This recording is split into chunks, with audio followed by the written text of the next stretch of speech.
po sa pagtanggap sa amin ng aming kapitana at sa pamumuno ni Sir Rod, Lord, at ang bawat isa na kagroup namin dito sa aming ilalapit kay Kapitana o Lord.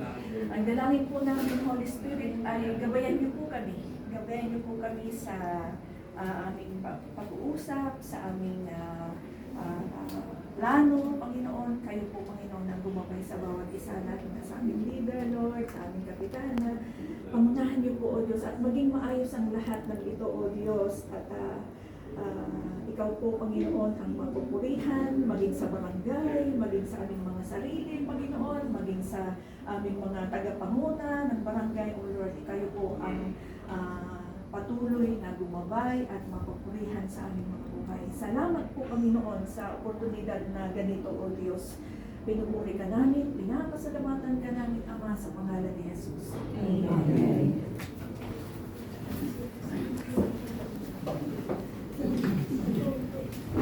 Representative po ako ng solo girl.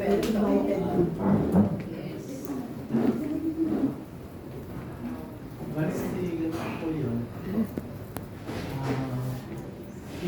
Sila Rose nagpatulong sa akin na buhin ko yung mga states. Kasi nga po ako po isang certified public accountant. So, yung pagre-register sa SEC, sandali ko na ginagawa niya. Tapos, nag-guide ko sila yung sa registration sa BIR. Tapos, nag-tapon sa barangay, no? Tapos, sumunod ko sa SENSA. No? Tapos sabi ko, susunod, magpapa-accredit tayo sa governor's office.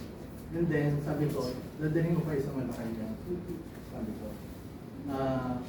So, sabi niya, Sir, ibaba mo na kaya sa barangay namin yung advocacy.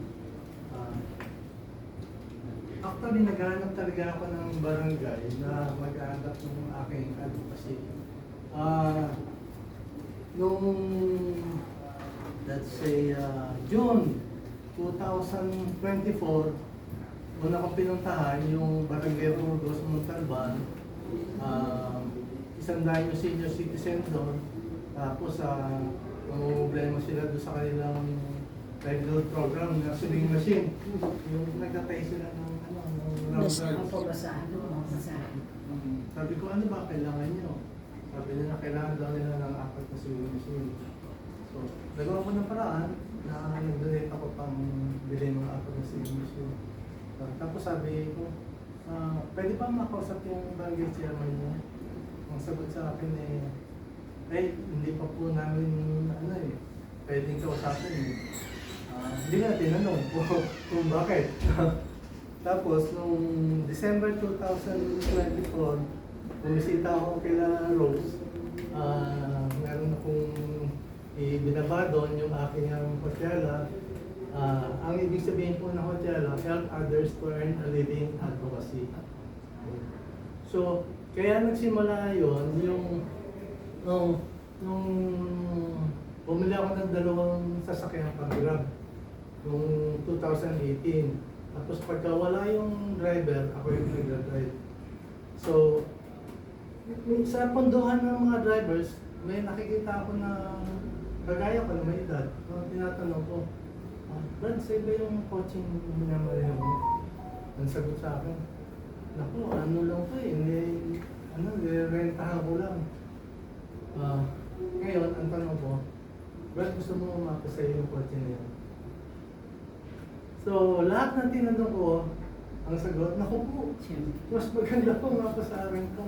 Dahil nga po, isa akong CPA, tapos ang ginagawa ko lang ng kwenta, yung operator, na kinukumbisi ko siya na mas maganda ipa-boundary hulog niya yung coaching niya kaysa sa ipa-boundary.